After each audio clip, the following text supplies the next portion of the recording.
Bismillahirrahmanirrahim. Assalamualaikum warahmatullahi wabarakatuh.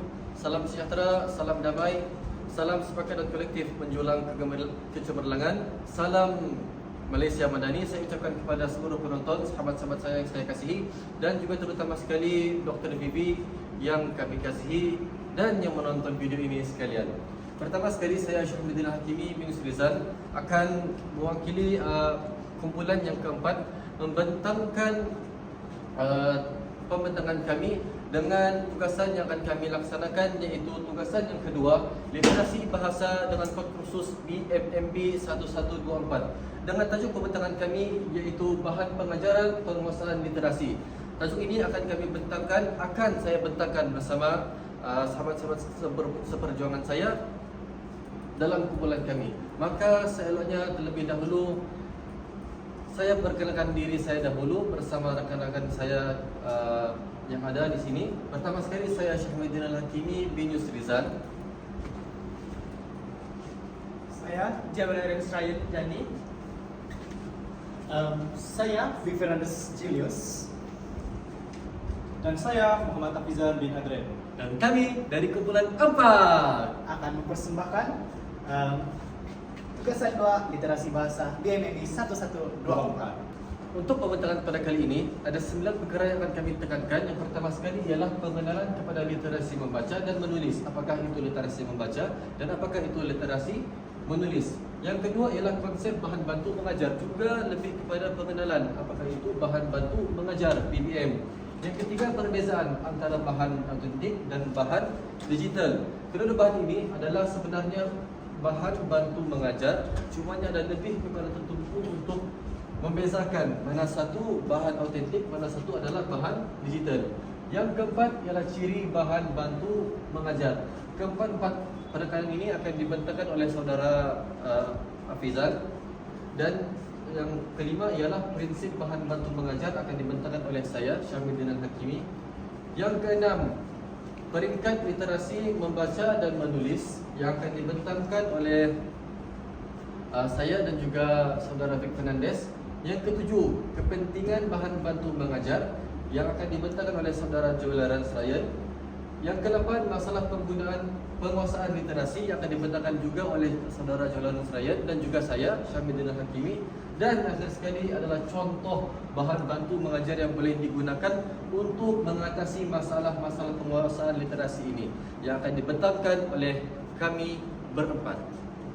Baiklah, bismillahirrahmanirrahim. Terima kasih saudara Syami. Baiklah, kita beralih kepada pengenalan bagi literasi membaca dan literasi menulis. Baiklah, yang pertama yaitu literasi membaca.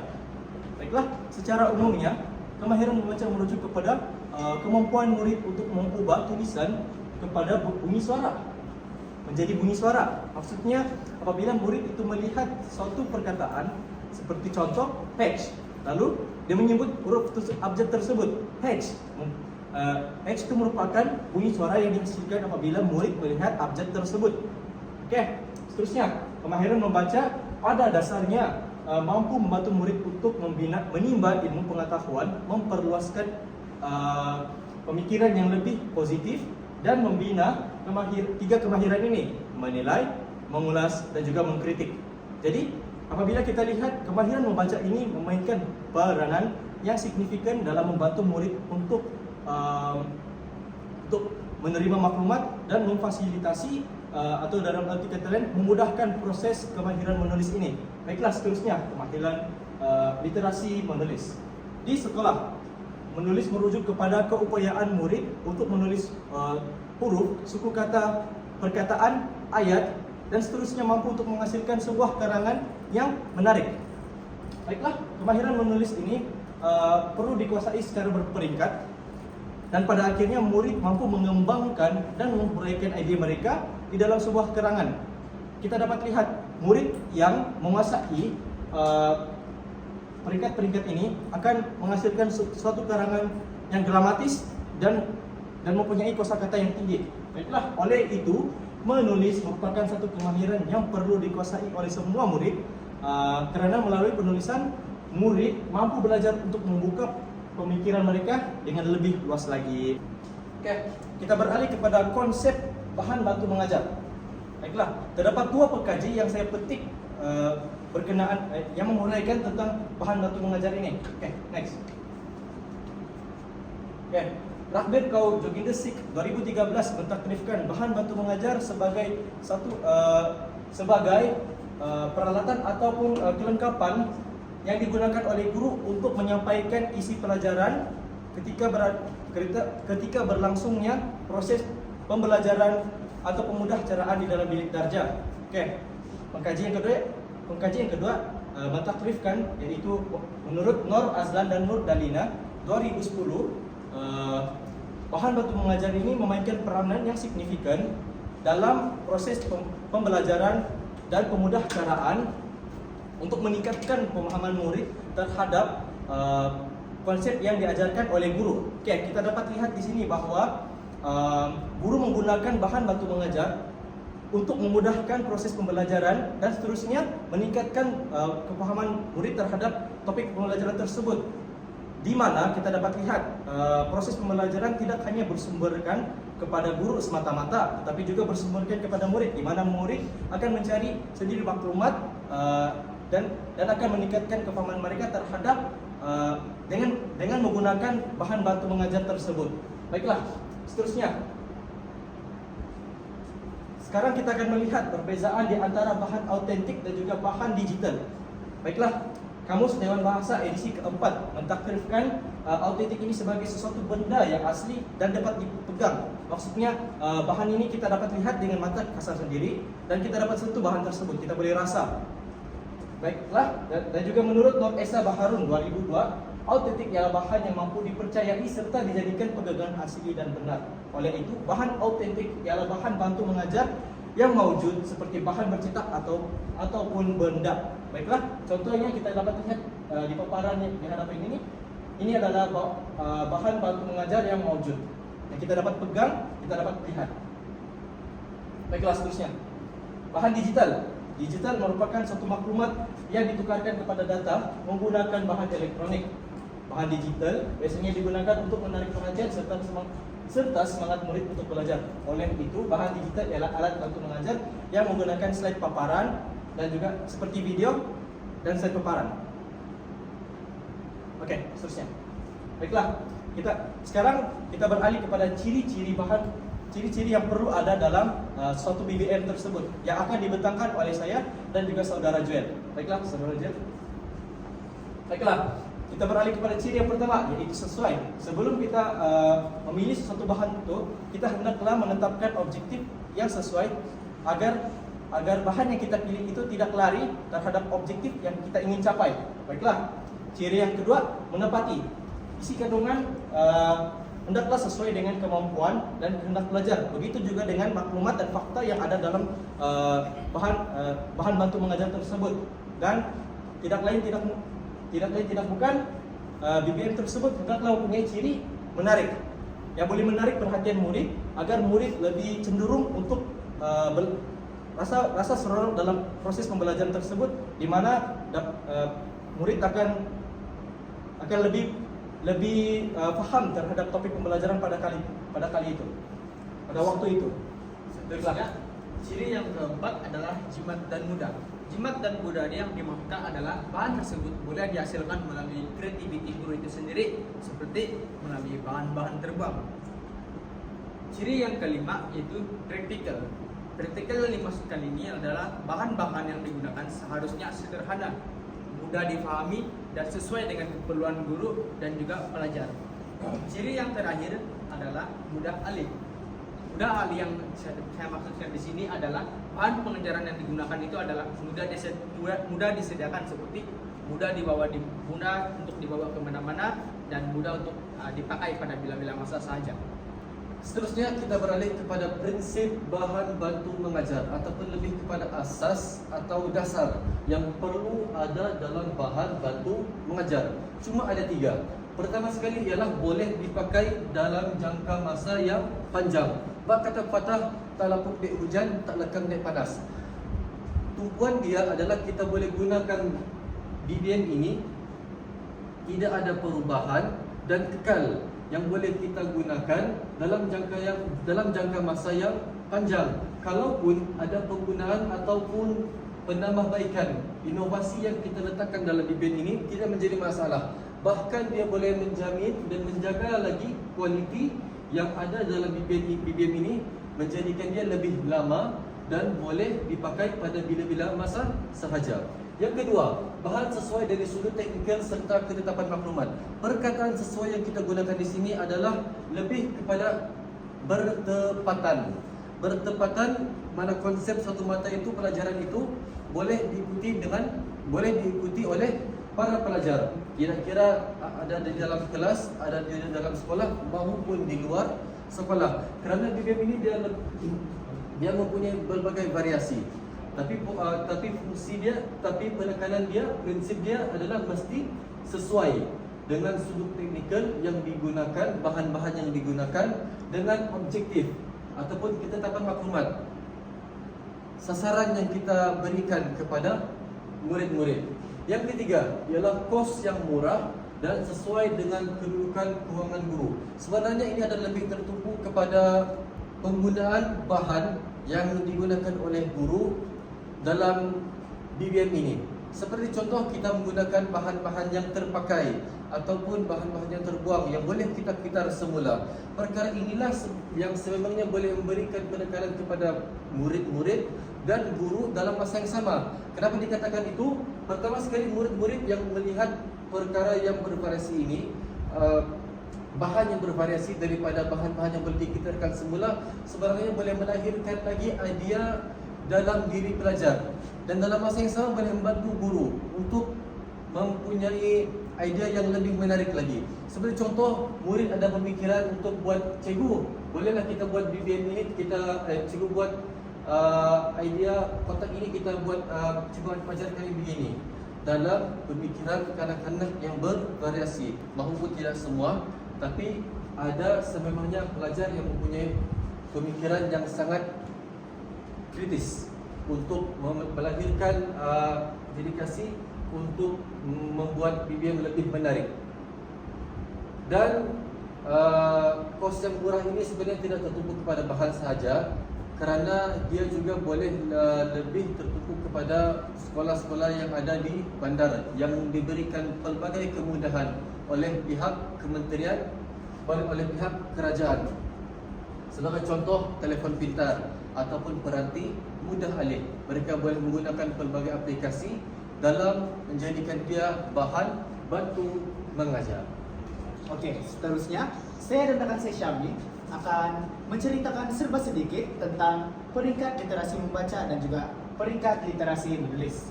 Okey, yang pertama sekali ialah peringkat literasi membaca.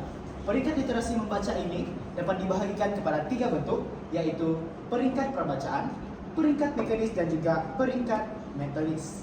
Peringkat yang pertama ialah peringkat prabacaan. Peringkat prabacaan ini perlulah dikuasai oleh setiap kanak-kanak ataupun murid-murid sebelum mempersiapkan diri untuk membaca. Seperti mana kita memanaskan badan sebelum memulakan aktiviti bersukan, begitu juga dengan kemahiran membaca. Kanak-kanak perlu menyediakan minda mereka sebelum memulakan aktiviti membaca. Proses prabacaan merupakan langkah penyediaan minda kanak-kanak untuk meningkatkan kefahaman dan juga kemahiran mereka untuk membaca. Okey, peringkat mekanis ialah peringkat di mana murid sudah boleh membunyikan huruf, suku kata, perkataan, frasa dan ayat-ayat yang mudah. Mereka juga boleh membantang perkataan yang mengandungi suku kata, terbuka dan tertutup. Murid membaca secara kuat dan lantang dengan menyuarakan tulisan dengan sebutan yang jelas dan juga terang. Okey, dan akhir sekali ialah peringkat mentalis. Peringkat mentalis ini merupakan peringkat bacaan yang biasanya dilakukan setelah murid-murid mencapai kemahiran dan kecekapan dalam bacaan mekanis. Tujuannya adalah untuk melatih murid membaca dengan sendiri, memahami isi bacaan serta menggunakan kemahiran membaca senyap untuk mendapatkan pengetahuan. Oke, seterusnya saya serahkan kepada rekan saya, Syahmi Daniel, berkaitan literasi menulis. Terima kasih Dr. Nandes. Bagi literasi menulis juga terbahagi kepada 3 peringkat, iaitu bermula dengan pra menulis, peringkat mekanis dan juga peringkat mentalis. Bagi peringkat pra menulis juga seperti dalam literasi membaca, dia ada tempoh masa murid-murid untuk disediakan dengan aktiviti-aktiviti yang berbagai ataupun lebih tertumpu kepada aktiviti menulis sebelum mereka dapat menulis huruf dengan kemas dan betul. Dalam tempoh masa yang ada ini, perlunya ada latihan-latihan untuk otot-otot bagi tangan dan jari yang ada pada murid untuk koordinasi tangan dan mata yang diberikan kepada murid dari awal-awal lagi, supaya dengan keadaan inilah yang membolehkan para murid, para pelajar menguasai kemahiran membentuk lambang-lambang yang kemas dan jelas. Jadi bila habis dengan peringkat pra menulis dalam tempoh masa yang diberikan, barulah beralih kepada peringkat mekanis. Apa itu peringkat mekanis? Habis yang sudah dibuat dengan latihan-latihan pra tulisan itu apa semua, habis mereka faham dan tahu tentang cara untuk bentuk lambang-lambang yang kemas dan jelas, akhirnya mereka boleh dalam masa yang sama mereka boleh tahu cara pegang pensel yang betul dan duduk dengan cara yang betul. Mereka boleh dilatih untuk bentuk-bentuk. Barulah boleh dilatih untuk bentuk lambang-lambang tulisan pada peringkat awal. Mereka boleh dicadangkan untuk bentuk huruf yang ada di kertas kosong yang tidak ada apa-apa garisan. Bermula daripada titik, tidak ada apa-apa garisan, tidak ada apa-apa bentuk dan tidak ada apa-apa cara yang boleh mengalihkan pandangan. Karena ada di dalam kertas kosong adalah kosong. Tulis tulisan yang ada di kertas kosong, dan apabila kita sudah dapati dia memuaskan, barulah beralih kepada kertas yang ada garisan, supaya barulah daripada situ mereka akan dilatih untuk bentuk huruf yang ada pada halaman yang bergaris untuk mereka lakukan dalam keadaan yang terkawal. Itu yang saya maksudkan, ada kawalan dalam tulisan bagi peringkat mekanis ini. Dalam kertas kosong adalah bebas, dalam garisan adalah terkawal. Dan habis daripada peringkat mekanis, barulah beralih kepada peringkat mentalis. Lebih tertumpu kepada apa yang difikirkan oleh murid, yang ada dalam fikiran untuk mereka lahirkan. Apa yang mereka fikirkan itu secara tulisan, kira-kira sama ada dalam keadaan terkawal ataupun separa terkawal. Cara-cara yang boleh kita cadangkan adalah bermula daripada terkawal berpandukan gambar. Tulis ayat berpandukan gambar. Tulis tempat kosong yang ada dalam ayat ataupun isi silang kata. Baiklah, seterusnya saya akan membentang kepentingan bahan bantu mengajar atau dikenali sebagai BBM. Baiklah, bahan bantu mengajar. Kepentingan bahan bantu mengajar yang pertama adalah dapat mempertingkatkan minat murid dalam proses pengajaran dan pembelajaran. Mengapa hal ini dikatakan demikian? Karena bahan bantu mengajar yang menarik dapat menarik minat murid untuk belajar dalam suatu sesi pengajaran dan pembelajaran di dalam kelas. Maka hal ini secara tidak langsung dapat menarik perhatian atau fokus murid dalam kelas tersebut. Baiklah, yang kedua, bahan bantu mengajar dapat mempertingkatkan kegairahan murid untuk belajar. Contohnya, di dalam suatu kelas terdapat suasana yang suram. Sudah semestinya murid itu tidak bersemangat untuk belajar. Mungkin ada yang bekerja sendiri, ada juga yang mengantuk.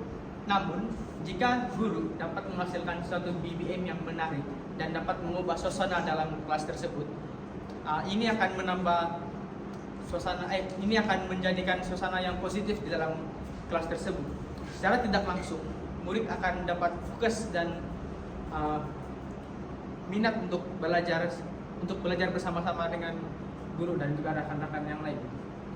Baiklah, yang ketiga, bahan bantu mengajar dapat mengekalkan ingatan yang lebih lama terhadap isi-isi pengajaran. Mengapa saya berkata demikian? Hal ini karena BBM yang menarik dapat dijadikan sebagai penolong ataupun pembantu seorang guru itu untuk murid agar dapat lebih ingat ataupun membantu murid mengingati suatu pengajaran itu dengan lebih lama. Sebagai contoh, jika guru itu menyediakan suatu BBM yang menggunakan sebuah lagu, itu akan lebih mudah untuk murid mengingati apa yang mereka belajar di dalam kelas.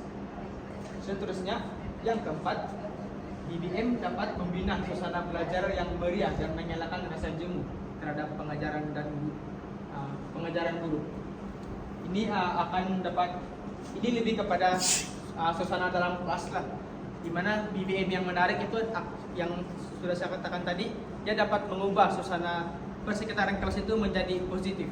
Secara tidak langsung dapat menarik perhatian murid untuk belajar. Yang terakhir, BBM dapat membantu pembelajaran yang diperoleh akan lebih bermakna. Mengapa saya bisa demikian? Bahan bantu mengajar yang menarik akan dapat menjadikan murid itu lebih fokus. Jadi secara tidak langsung, apa yang telah disampaikan oleh guru akan dapat diserap oleh murid tersebut. Jadi sekian, itu saja daripada saya untuk kepentingan bahan bantu mengajar ini. Seterusnya, saya dan rekan saya, Syami Daniel, akan membentangkan masalah literasi. Masalah penguasaan literasi. Baiklah, saya akan membentangkan masalah penguasaan literasi bagi membaca. Oke. Dalam masalah literasi membaca ini, kebanyakannya murid tidak dapat menyebut bunyi huruf atau sebuah kata dengan betul. Ini mungkin disebabkan murid tidak yakin dengan sebutan tersebut atau kurang latihan terhadap sebutan huruf-huruf atau suku kata. Yang kedua, bacaan tersekat-sekat, yaitu perkataan demi perkataan dan sebutan tersebut menjadi tidak lancar. Ini juga disebabkan oleh murid itu sendiri yang mengalami kesukaran dalam menyebut huruf-huruf atau suku kata. Yang ketiga, murid kan agak yang bermaksud murid berhenti sejenak sebelum menyebut sesuatu perkataan ketika membaca. Yang terakhir, suara terlalu perlahan dan tidak jelas. Hal ini disebabkan murid itu kurang latihan atau kurang mendengar sebutan-sebutan yang betul. Baiklah, seterusnya saya serahkan kepada rekan saya, Syami Daniel. Terima kasih Joel. Untuk literasi menulis, masalah penguasanya kita dapati yang amat jelas yang ada dalam sekalian pelajar. Ada 4 yang boleh kita tekankan. Pertama sekali, belum faham dengan maklumat yang ditulis oleh guru. Apa yang kita boleh tumpukan, murid yang tidak mahir dalam membaca, sebenarnya murid yang tidak mahir dalam menulis ini sebenarnya murid yang tidak mampu membaca. Maka penekanan inilah yang sepatutnya ada dalam didikan kanak-kanak yang sebenarnya tidak tertumpuk pada guru sahaja. Kerana paradigma ini adalah amat perlu ditekankan dan perlu diambil oleh para ibu bapa untuk memberikan dorongan ataupun didikan anak-anak daripada awal lagi, dan sediakan bahan kemudahan seperti pensel ataupun krayon ataupun sebagainya untuk memudahkan mereka menggunakan bahan sebetulnya.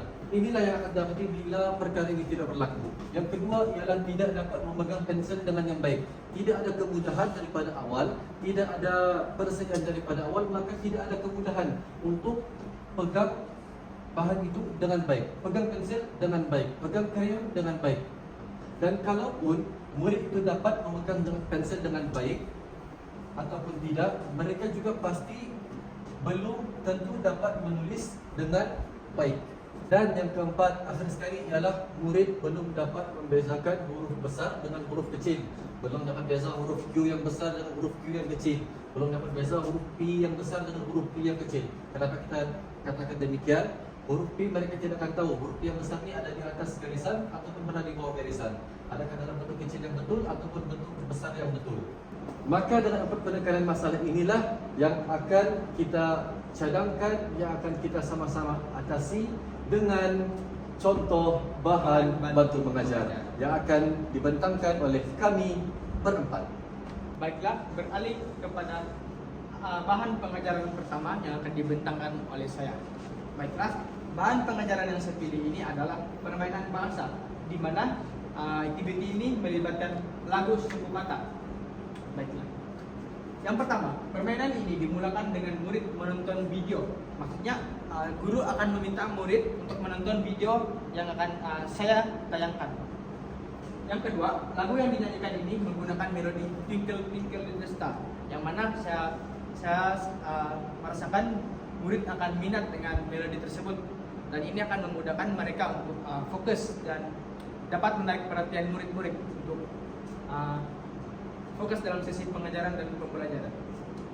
Murid dapat mengenal nanti pada akhir video, murid dapat mengenal pasti suku kata dan menyebutnya dengan tepat. Baiklah, saya akan meneruskan dengan simulasi pengajaran menggunakan bahan bantu mengajar ini. Murid akan bersama-sama mengikuti guru. Eba di eba, si e ca ca si e ca, di e da da di e da, f te fa fa f te fa, ji e ga ga ji e ga, baca da fa ga ga ga. Baiklah, apa yang saya lakukan tadi adalah simulasi pengajaran menggunakan bahan bantu mengajar yang telah saya pilih ini. Dengan demikian, murid akan lebih mudah menyebut suku kata dengan tepat. Seperti yang mana saya bentangkan tadi dalam masalah penguasaan literasi membaca, di mana murid sukar untuk menyebut suku kata atau huruf-huruf. Jadi, bahan bantu mengajar yang saya pilih ini tadi adalah untuk menyelesaikan masalah yang telah saya kemukakan tadi, yaitu masalah penguasaan literasi membaca, di mana murid sukar untuk menyebut huruf atau suku kata. Jadi dengan bahan bantu mengajar permainan bahasa lagu suku kata ini, murid akan lebih mudah menyebut perkataan atau huruf atau suku kata. Oke, seterusnya, apakah kesan penggunaan bahan bantu mengajar yang saya telah pilih tadi? Yang pertama, murid dapat menyebut suku kata dengan tepat. Yang kedua, bahan bantu mengajar yang dapat menarik minat pelajar. Hal ini karena saya telah bahan bantu mengajar tadi menggunakan melodi Twinkle Twinkle Little Star ataupun menggunakan sebuah lagu untuk menarik perhatian murid. Yang ketiga, murid dapat mengingati suku kata dengan lebih mudah. Macam yang saya telah katakan tadi lah, jika guru menggunakan sebuah lagu itu akan lebih memudahkan murid karena ia dapat menarik perhatian murid. Yang terakhir, bahan bantu mengajar ini dapat merangsang minat pelajar untuk belajar. Itu saja daripada saya. Seterusnya saya serahkan kepada Big Fernandez. Oke. Terima kasih Joel. Seterusnya saya akan membentangkan bahan pengajaran kami yang kedua, yaitu permainan bahasa kotak mari membaca.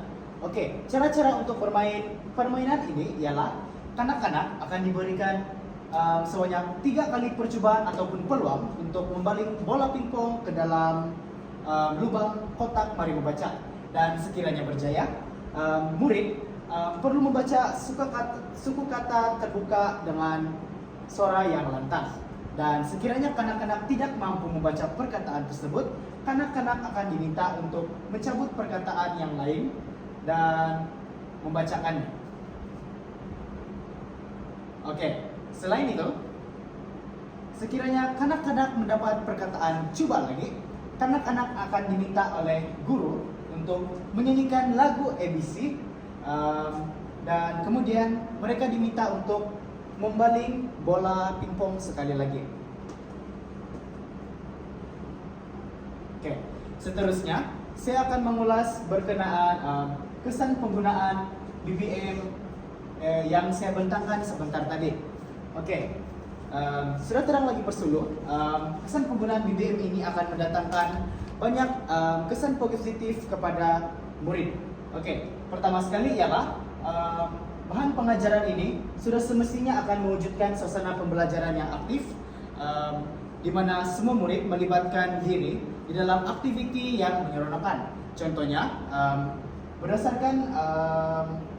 berdasarkan apa yang saya bentangkan sebentar tadi, yaitu bahan pengajaran permainan bahasa kotak mari membaca, murid yang berjaya memasukkan bola ke dalam kotak mari membaca akan membaca suku kata, manakala murid yang mendapat perkataan "coba lagi" akan menyanyikan lagu ABC yang akan memeriahkan suasana bilik darjah. Selain itu, bahan pengajaran ini menggalakkan interaksi yang lebih berkesan dalam proses pengajaran dan pembelajaran. Permainan bahasa kotak Mari Membaca ini merupakan suatu permainan berpusatkan murid di mana murid akan memperoleh maklumat sekaligus menghasilkan pengetahuan. Sebagai contohnya, murid tidak merasa takut dan malu untuk mengungkapkan jawabannya dan sebaliknya mencoba untuk membaca perkataan yang terdapat di dalam kertas suku kata itu dengan penuh keyakinan. Di samping itu, bahan pengajaran ini juga turut menarik minat pelajar. Oke, kenapa dia menarik minat pelajar? Sebab hal ini dikatakan sedemikian karena murid yang berada dalam tahun 1, tahun 2, dan tahun 3 sangat suka akan permainan. Oleh itu, bahan pengajaran yang berbentuk permainan ini akan menyebabkan murid tertarik untuk belajar. Oke, dan akhir sekali ialah bahan pengajaran ini juga meningkatkan pengetahuan kanak-kanak dalam ilmu suku kata. Buktinya, semasa akhir pembelajaran dan permainan bahasa ini, murid mampu mengingat semula dan membaca perkataan yang terdapat dalam kotak Mari Membaca dengan betul dan tepat. Oke, baiklah. Terima kasih kepada Saudara Vic. Baiklah, kami akan membentangkan bahan pengajaran ketiga yang dimana kami yaitu ABCYA Pen. Oke, kenapa kami pilih ini? Karena bagi mengatasi masalah dalam penguasaan literasi, kami bercadang untuk menggunakan ABCYA Pen ini sebagai platform digital, memandangkan kita punya generasi sekarang canggih dengan teknologi, di mana penggunaan teknologi itu kita dapat lihat di rata-rata tempat. Bahkan generasi muda sekarang, budak-budak pun sudah mempunyai gadget. Baiklah. Bagi aktiviti ini, murid akan dibimbing oleh guru sepanjang permainan dijalankan. Bagaimana permainan ini dijalankan? Baiklah, murid dikehendaki untuk melukis semula gambar yang dipaparkan di hadapan kelas ataupun gambar yang diberikan secara lembaran, sebagai contoh gambar abjad H. Baiklah, setelah diedarkan ataupun dipaparkan contoh di hadapan, murid dikehendaki untuk menulis semula, melakar semula ataupun melukis semula untuk melatihkan tangan mereka menulis abjad yang ada di hadapan. Sebagai contoh abjad H. H huruf besar, H huruf kecil. Mereka akan menulis abjad itu satu persatu. Jadi di sini kita dapat lihat aktiviti yang dilakukan itu bagi melatih otot-otot jari kecil mereka. Oke, bahan ini merangkumi unsur pergerakan ilustrasi dan grafik yang menarik seperti yang saya terangkan pada ciri yang perlu ada dalam suatu bahan BBM itu mestilah menarik, yang dapat menarik perhatian murid agar pembelajaran lebih seronok dan murid lebih cenderung untuk cenderung memahami topik pembelajaran yang disampaikan. Dan bahan ini juga digunakan sama ada di dalam bilik darjah atau di rumah secara atas talian. Guru juga boleh menjadikan ini BBM ini sebagai kerja rumah kerana platform ABCYA ini boleh didapati di Google ataupun Chrome. Search saja ABCYA Pen ataupun sediakan link kepada pelajar melalui grup WhatsApp, di mana murid tekan link itu dan melukis di sana. Dan sudah tentu mempunyai kesan jika BBM ini digunakan secara menyeluruh dan dalam jangka masa yang panjang. Dan apakah kesan tersebut kita akan lihat pembentangan oleh Saudara Syabis sebentar saja lagi. Terima kasih Saudara Pijan. Untuk kesan penggunaan bagi BBM yang telah dibentangkan oleh Saudara Pijan sebentar tadi, ada berbagai kesan positif yang kita boleh ambil. Tapi 4 yang boleh kita tekankan di sini adalah pertama sekali mewujudkan suasana pembelajaran yang proaktif. Dalam aplikasi ataupun dalam kemudahan itu sebenarnya mempunyai berbagai ataupun bervariasi permainan-permainan yang disediakan dalam website tersebut. Dan dalam kemudahan itu, para guru sebenarnya boleh mencari ataupun memilih banyak permainan yang boleh melahirkan suasana ini yang proaktif dan lebih tertarik untuk menyertai permainan. Yang kedua ialah membantu pelajar dalam membina otot-otot kecil jari agar dapat menulis dengan baik. Seperti yang saya katakan tadi dalam masalah penguasaan pelajar, bagi literasi menulis, kanak-kanak yang tidak mempunyai kemudahan yang ada di rumah tapi ada kemudahan di sekolah, mereka mampu menggunakan kemudahan itu melatih untuk otot-otot kecil mereka yang ada dalam jari, di jari, di tangan untuk menulis dengan baik. Tidak kira mau menggunakan hujung jari di telefon pintar ataupun pen pintar yang boleh ada hubungan dengan skrin telefon pintar yang mereka ada, untuk melatih mereka menulis dengan baik. Bermula daripada hujung jari, tulis huruf J yang besar, tulis huruf J yang kecil. Boleh menggunakan pen, melatih untuk menggunakan pen, menulis huruf J yang besar, menulis huruf J yang kecil. Yang ketiga, dapat mengembangkan dan meningkatkan imajinasi pelajar. Dengan banyak permainan yang disediakan itulah juga yang mampu berikan guru, dapat berikan juga dorongan kepada pelajar mempunyai imajinasi yang berbagai dalam memilih permainan yang mana sahaja mereka suka hati untuk pilih yang mereka suka. Dan dalam masa yang sama dapat melatih minda untuk menulis dengan baik. Dan yang akhir sekali ialah dapat membandingkan huruf besar dan huruf kecil, mengatasi masalah penguasaan literasi menulis yang saya katakan tadi. Dengan adanya aplikasi inilah, dengan adanya permainan inilah yang mampu mendorong pelajar, mampu membimbing pelajar dapat membezakan bagaimana huruf J yang besar, bagaimana huruf J yang kecil. Ketertarikan yang paling penting untuk pelajar ini adalah telefon pintar. Bila ada ilmu dalam telefon pintar itulah sebenarnya dapat memberikan ilmu yang seluasnya kepada murid ini, tidak sahaja tertumpu kepada huruf besar dan huruf kecil yang dapat mereka bandingkan, malah dapat meningkatkan lagi kebolehan dalam menulis. Baiklah, kita akan beralih kepada kesimpulan yang kita dapat terhadap bahan bantu mengajar yang kita bentangkan sebelum tadi. Baiklah, saya akan mulakan dahulu. Baiklah, pada perspektif saya, kesimpulan yang saya dapat lakukan di sini bahawa terdapat banyak bahan bantu mengajar yang terdapat di dunia ini, kan? Jadi dia merangsang proses pengajaran dan pembelajaran menjadi lebih menarik dan berkesan. Tambahan pula, pemahaman guru itu terhadap topik yang diajar itu perlu selaras dengan DBM yang digunakan. Jadi bukan itu sahaja, DBM yang cikgu tu gunakan juga, yang sebagai guru kita gunakan perlu sesuai dengan tahap perkembangan kognitif murid-murid. Jadi tidak ada kekeliruan yang berlaku sewaktu menjalankan aktiviti, dan serta murid dapat menikmati ataupun merasa seronok sewaktu menjalani sesi proses pembelajaran. Itulah pendapat saya mengenai bahan bantu mengajar ini. Apakah saudara mempunyai pendapat yang lain? Baiklah, apa yang dapat saya simpulkan dari pembentangan kita adalah guru itu sangat berperanan dalam memilih bahan bantu mengajar yang sesuai dengan situasi atau keadaan dalam kelas tersebut. Guru juga perlu memilih bahan bantu mengajar yang dapat dapat menarik perhatian murid. Selain itu, BBM yang bahan bantu mengajar yang disediakan juga perlulah dikuasai oleh guru tersebut supaya tidak berlaku mana-mana kekeliruan antara guru dan juga murid. Maksud saya di sini adalah sebelum guru menyediakan bahan bantu mengajar tersebut atau menggunakannya di dalam sisi pengajaran dan pembelajaran, guru itu perlu menguasai bahan bantu mengajar itu agar dapat memudahkan penyampaian ilmu semasa ada di dalam kelas. Itu saja daripada saya. Seterusnya izinkan saya menjadi sebahagian daripada kesimpulan, kerana ini bukan keseluruhan. Saya menjadikannya sebahagian kerana saya tertarik dengan awal bicara saya berkenaan dengan penekanan terhadap ibu bapa. Kita sebagai guru juga bakal suatu masa nanti akan menjadi guru kepada anak-anak sendiri. Kita juga akan menjadi ibu bapa, juga mempunyai peranan penting dalam memberikan penekanan dan juga kelebihan kepada anak-anak ini sebelum melangkah masuk ke dalam sekolah.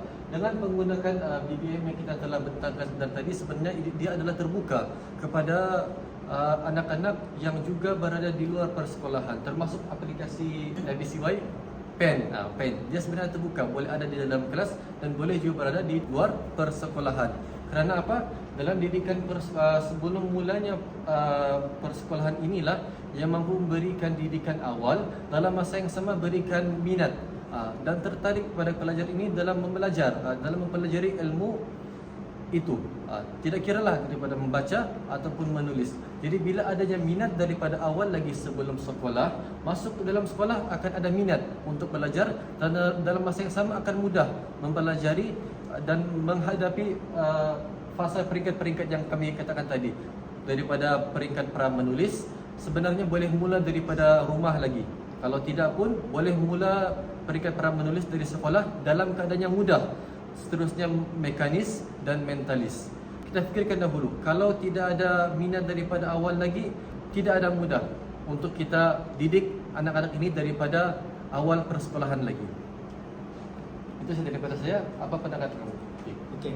Kesimpulan yang saya dapat buat berdasarkan pendapat rekan-rekan saya ialah seperti yang kita sudah sedia maklum, seperti yang dikatakan oleh rekan saya Afizan, di dalam dunia ini terdapat banyak bahan bantu mengajar.